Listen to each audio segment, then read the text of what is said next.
ऐतिहासिक प्रधानमंत्री जी जब से जमीन पर उतर रहे हैं, हेलीपैड पे वीडियो सेल्फी इतना कनेक्ट हो गया है। ये देखिए झालमुड़ी खाने के पीछे कारण सुनिए क्या है। इतना भय है वहां बिहार यूपी में। हम प्रचार में जाते हैं, बोलते हैं भैया आप लोग चल जाइए, ये लोग बम फेंक के हमारे घर जला दिए, ये लोग मार देंगे हमारे बच्चों को। भाजपा के हजारों कार्यकर्ताओं को इन्होंने हत्या कर दी।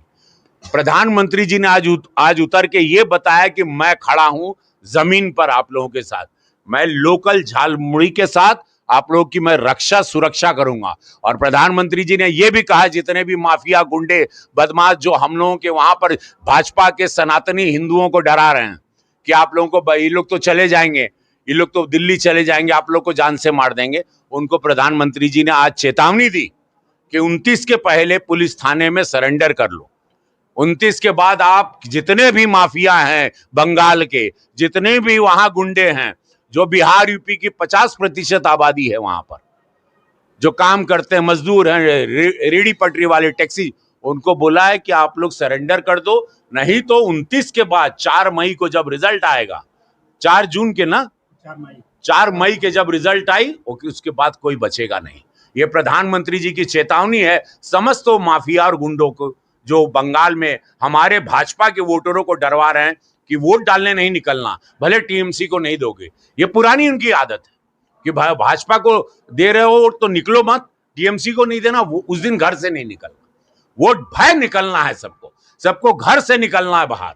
अब वो डर समाप्त करना है। इस बागी बलिया की धरती से मैं बता रहा हूं जहां पर वही रिबेल हुआ था जब अंग्रेजों को पहली जगह पहला जिला पूरे भारत में आजाद हुआ था, वो धरती है। हम लोग वो लोग हैं। आप लोग डर डर के जैसे ऐसे डरते हो जैसे 500 साल जीने वाले हो। एक का जिंदगी, महिलाओं को हरा के जीत, नारी शक्ति को हरा के जीत, दुर्गा को हरा के जीत, ये कौन सी जीत हुई यार? इनको बोलने के टाइम पे शर्म आनी चाहिए। महिला को हरा के तुम महिलाओं को आने नहीं दिए, ये काहे की जीत है यार? ये कौन सी जीत है? और ये नहीं कि किसी की सीट को कोई खतरा था, एक अतिरिक्त सीट बन रही है, वो जगह है, हर जिले में पाया जा रहा है, हर तीसरे जिले में। इतनी आबादी है, 140 करोड़ का देश है, 543 माननीय सांसद हैं, बस 850 होते, बातें फैलती। माननीय विधायक गण आधे आधे इतनी ताकत में आगे बढ़ते, 33% विधायक बढ़ते, स्मूथ चलता, किसी को परेशानी नहीं होती। खोजते नहीं कि सांसद जी नहीं है ना हमारे गांव इतना समय से, विधायक जी ना पहुंच पाई ना, ये सारी समस्याओं और सबका निस्तारण होता, निवारण होता। सदन में आपने एक बड़ी बात कही, आपने अपनी पत्नी की का जिक्र किया और कहा कि वो भी, अरे जब हम गरीब थे तब से हमारी धर्म पत्नी, जब मैं मिट्टी के घर से निकला हुआ ब्राह्मण, मेरी स्ट्रगल दुनिया जानती है, एक पुजारी का लड़का, एक पत्नी मेरी उस वक्त मेरा साथ दी, और मेरे चुनाव में भी 50 डिग्री 45 डिग्री में अचरा पसार के गांव गांव घूम रही है। मुंबई में एयर कंडीशन में रहने वाली महिला, उस महिला को हम अगर देश की सबसे बड़ी पंचायत में सम्मान दे रहे हैं, वो पहली बार हुआ कि अपने घर की महिला को मैंने देश की सबसे बड़े मंदिर में, विश्व के सबसे बड़े मंदिर में अपनी घर धर्म पत्नी को याद किया। वहां जाकर आदमी हमेशा ऊंचा बनता है तो भुला जाता है अपने दुख के साथी। अरे वो हमारे बाल बच्चों को संभाली, तब मैं सुपरस्टार बना, तब विश्व रवि किशन जाना, तब मैं सांसद बना। जब वो चुनाव में आई तो प्रचार की, कितना महिलाओं का वोट लेके आई। हमको 7.5 लाख वोट पहली बार मिला, दूसरे में संविधान का ये झूठ परोसे सब सपा वाले, तब भी हमको 6 लाख वोट मिला। तो मैं उनके योगदान को कैसे भूलूं? धन्यवाद हो जगदम्बिका पाल जी अध्यक्ष महोदय उस वक्त बैठे थे कुर्सी पे, वो हमको याद दिलाया। हम दूसरी ट्रेन पकड़े थे, हमको दूसरी ट्रेन धरवा दी है। आज प्रधानमंत्री जी ने झालमुड़ी खाया है, कौन विरोध किया? परिवारवाद वाले, राहुल जी प्रियंका जी को आने नहीं दिए।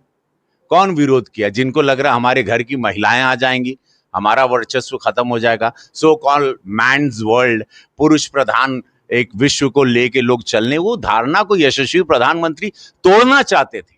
अब महिला 70 करोड़ हो गई, 70 करोड़ पुरुष हैं, 70 करोड़ महिला हैं। सोचिए इतनी विधायक बनती हमारी बेटियां, बहन, हमारी कार्यकर्ता।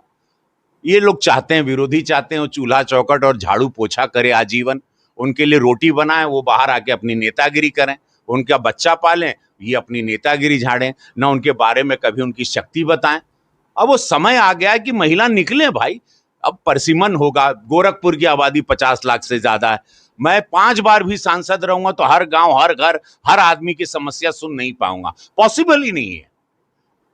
एक इंसान से, किसी भी सांसद से पॉसिबल नहीं कि हर गांव के छू पाई हूं 5 साल में, हर व्यक्ति से मिल पाई, हर व्यक्ति की समस्या के सुन पाई।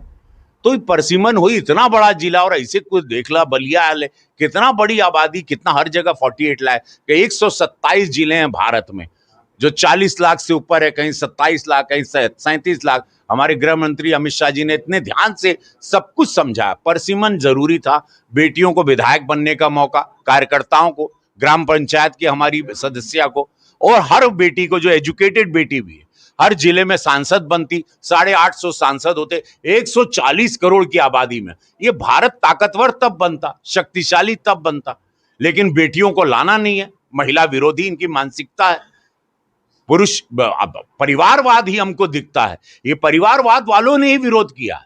जितने परिवारवादी, कांग्रेस, सपा, आंध्रा की स्टैलियन की पार्टी, टीएमसी परिवारवाद, दीदी और उनका भतीजा, तो सारे लोग परिवारवाद ने ही विरोध किया।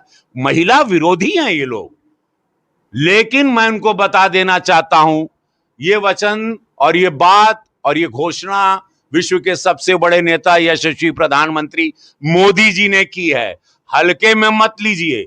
29 में हम लोग फिर आएंगे संख्या के साथ, और ये पारित होगा। उन्होंने जो भी प्रण लिया है आज तक, इतिहास उठा लीजिए, यशस्वी प्रधानमंत्री मोदी जी का, जब वो मुख्यमंत्री थे तब से लेके अब तक सब कुछ उन्होंने पूरा किया है। क्योंकि निस्वार्थ जब सोच होती है, पूरी सृष्टि, पूरी शक्तियां साथ देती हैं। मोदी जी के साथ वही है।